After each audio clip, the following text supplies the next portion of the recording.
اس کی رحیمی کا ہی پتہ چلے گا، اس کی کریمی کا پتہ چلے گا، جنت اور دوزخ کے واقعات اور ان کے مزین ہونے کا اور دوزخ کے اندر شدید ترین عذاب ہونے کا پتہ چلے گا۔ خدا کی قسم، صحابہ اکرام کے واقعات اگر آپ کے سامنے لاؤں تو آپ حیران ہوں گے کہ انسان ہو کر پیٹ بھی تھا، بیوی بھی تھی، بچے بھی تھے، بھوک لگتی تھی، پیاس لگتی تھی، گرمی سردی بھی لگتی تھی۔ ذات الرقا ایک جنگ کا نام ہے، ذات الرقا، ذات الرقا ایک جنگ کا نام رکھا گیا۔ اس کا اردو ترجمہ ہے چیتھڑوں والا جنگ،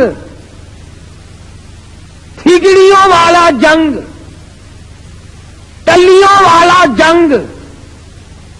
اتنی غربت تھی محمد صلی اللہ علیہ وسلم کے غلاموں کے پاس، نہ جوتی ہے نہ کپڑا ہے، یا خدا کی قسم پتھر پہ پاؤں رکھتے تھے۔ صحابہ کہتے ہیں یوں معلوم ہوتا تھا کہ ہم نے آگ کے انگارے پہ پیر رکھ دیا۔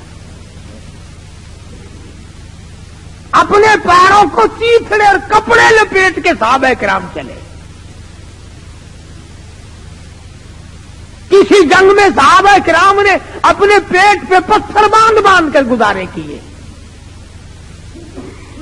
حضرت جابر بن عبداللہ رضی اللہ تعالیٰ عنہ کہتے ہیں کہ ایک جنگ میں کم سے کم 15 دن تک روٹی کی شکل نہیں دیکھنی نصیب ہوئی۔ کمائی تو ان لوگوں نے کی ہے، میں اور آپ کیا کمائی کر کے لے جائیں گے؟ اسی کو تو کہتا ہے کہ تن میرا آشا پڑ گیا، پیری سے گردن جھک گئی۔ تن میرا آشا پڑ گیا، پیری سے گردن جھک گئی، اب تو جھک گئے شرکت خدا کے سامنے ہے۔ بڑھیپا آ گیا، جو جا کے نہ آئے وہ ہے جوانی، اور جو آ کے نہ جائے وہ ہے بڑھیپا۔ جوانی چلی گئی، مڑ کے نہیں آئے گی، بڑھیپا آ گیا، اب تو جائے گا، بڑھیپا نہیں جاتا۔ بڑھیپا نہیں جائے گا، تو جائے گا۔ اب قبر آئے گی اور کچھ نہیں آئے گا، نہ بچپن آئے گا، نہ جوانی آئے گی، نہ شباب آئے گا، نہ وہ حسن و جمال آئے گا، نہ وہ خیالات آئیں گے۔ اب تو قبر آئے گی، قبر۔ اور یہ وہی قبر ہے، اگر تمہیں یقین نہیں آتا قبر پر اپنی اور میری، تو یہ لاکھوں چاروں طرف ملتان کے چاروں طرف لاکھوں تم سے بڑے بڑے امیر، بڑے بڑے نواب، بڑے بڑے رئیس، بڑے بڑے جاگیردار، بڑے بڑے منصب کے مالک پڑے ہیں، بڑی بڑی حسینہ، بڑی بڑی خوبصورت بیگمات پڑی ہیں۔ جاؤ آواز لگاؤ، پوچھ کے دیکھو کہ تمہارا کیا حال ہے۔ اس لیے میں نے عرض کیا کہ یہ وقت کمائی کا ہے، کمائی کیجیے۔ جمعے کے دن درود شریف کا اہتمام کرو۔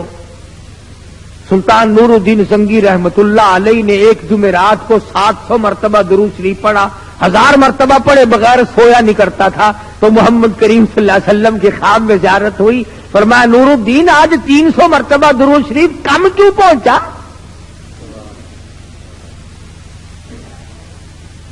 کبھی تجھے بھی حضور کی زیارت ہوئی خواب میں؟ تمنا ہی نہیں، شوق ہی نہیں، ذوق ہی نہیں، ارادہ ہی نہیں، پروگرام ہی نہیں۔ شکل یہ ہے آج ہمارے بنر بگڑنے کی کہ ہمارے دلوں میں وہ یقین کی دولت جو ہونی چاہیے وہ نہیں۔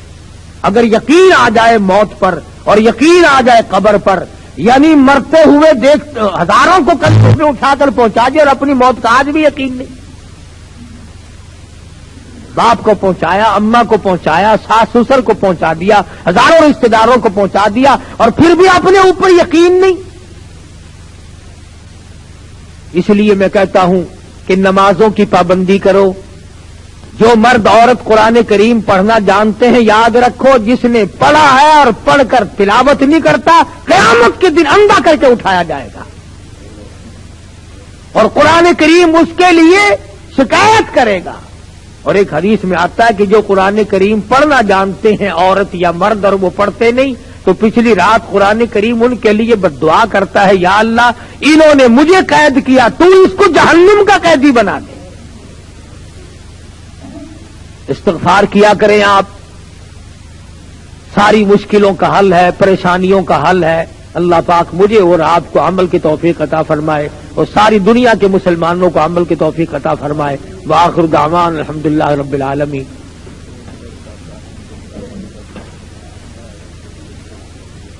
اللہم صلی وسلم وبارک علی سیدنا مولانا محمد النبی الامی الہاشمی وعلی آلہ واصحابہ برۃ الکرام۔ الہ العالمین ہم سب کی بگڑی بنا دے، یا الہ العالمین سب کی پریشانیوں کو دور فرما، یا اللہ سب بیماروں کو شفا عطا فرما، الہ العالمین سب کے کاروبار میں برکت عطا فرما، یا اللہ ہم سب کی جان مال عزت آبرو ایمان کو اپنی حفاظت میں جگہ عطا فرما، اپنی پناہ میں جگہ عطا فرما۔ الہ العالمین جتنے مرد عورت جھولی پھیلائے بیٹھے ہیں، میں نہیں جانتا ان کی کیا کیا آرزویں اور تمنا ہیں، یا اللہ تیرے خزانے میں کوئی کمی نہیں، تو سب کی جھولیاں بھر دے۔ الہ العالمین یہ ہمارے ساتھی ہیں، کوئی قاسم پور سے بچہ دوڑ گیا ہے، اللہ پاک اس کو خیریت کے ساتھ گھر واپس پہنچا دے۔ کئی ساتھیوں نے دعاؤں کے لیے کہا ہے، کوئی بس کا کاروبار کرتا ہے، کوئی دکان کا کام کرتا ہے، یا اللہ سب کے کاروبار میں برکت عطا فرما۔ الہ العالمین تمام مسلمانوں کی مشکلوں کو آسان فرما، ہمیں اور ہماری اولاد کو سچا مسلمان پکا دیندار بنا، اعمال صالحہ اخلاق حسنہ کی توفیق عطا فرما۔ یہ ہمارا بچہ عبد الرحمان، اللہ پاک اس کو بھی اولاد عطا فرمائے، اس کی ہمشیرہ کو بھی تکلیف اللہ اسے صحت کاملہ عطا فرمائے۔ الہ العالمین بہت ساتھی دعاؤں کے لیے کہتے ہیں، سبھی کے لیے دعا کر دو، یا اللہ تمام لوگوں کی ضروریات کو پورا فرما، تمام کی مشکلوں کو آسان فرما۔ جو مسجد کی مدرسے کی خدمت کرتے ہیں، یا اللہ ان کے مال و جان میں برکت عطا فرما۔ الہ العالمین جو مسجد کو چمکاتے ہیں تو انہیں چمکا دے، جو اس کی رونق کو دوبالا کرتے ہیں تو ان کے گھروں میں رونق عطا فرما۔ الہ العالمین ہم سب کو قبر کے حشر کے عذاب سے بچا، موت کی تلخی سے بچا۔ الہ العالمین اپنے فضل و کرم سے ہم سب کی مغفرت فرما دے، یا اللہ ہم سب کے ماں باپ کی بخشش فرما، سارے ساتھیوں اور خدمت گزاروں کی مغفرت فرما، تمام رشتہ داروں کی مغفرت فرما، تمام مسلمانوں کی مغفرت فرما، الہی ساری امت کی مغفرت فرما، ساری مخلوق پہ کرم فرما دے۔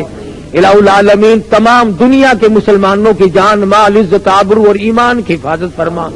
الہ العالمین تمام مسلمانوں کو قرآن کریم کی دولت عطا فرما، درود شریف کی دولت عطا فرما، کلمہ طیبہ کے ورد کی دولت عطا فرما، یا اللہ کلمے اور ایمان والی موت عطا فرما۔ یا اللہ آخری وقت آئے تو الہ العالمین تیرا دیدار نصیب ہو، الہ العالمین کلمہ پڑھتے ہوئے اس دنیا سے رخصت ہو جائیں۔ ہر حادثے سے ہم سب کی حفاظت فرما، ہر فتنے سے ہم سب کو بچا، ہر شر سے ہم سب کو بچا، حاسد کے حسد سے بچا، شریر کی شرارت سے بچا، یا اللہ ظالموں کے ظلم سے بچا۔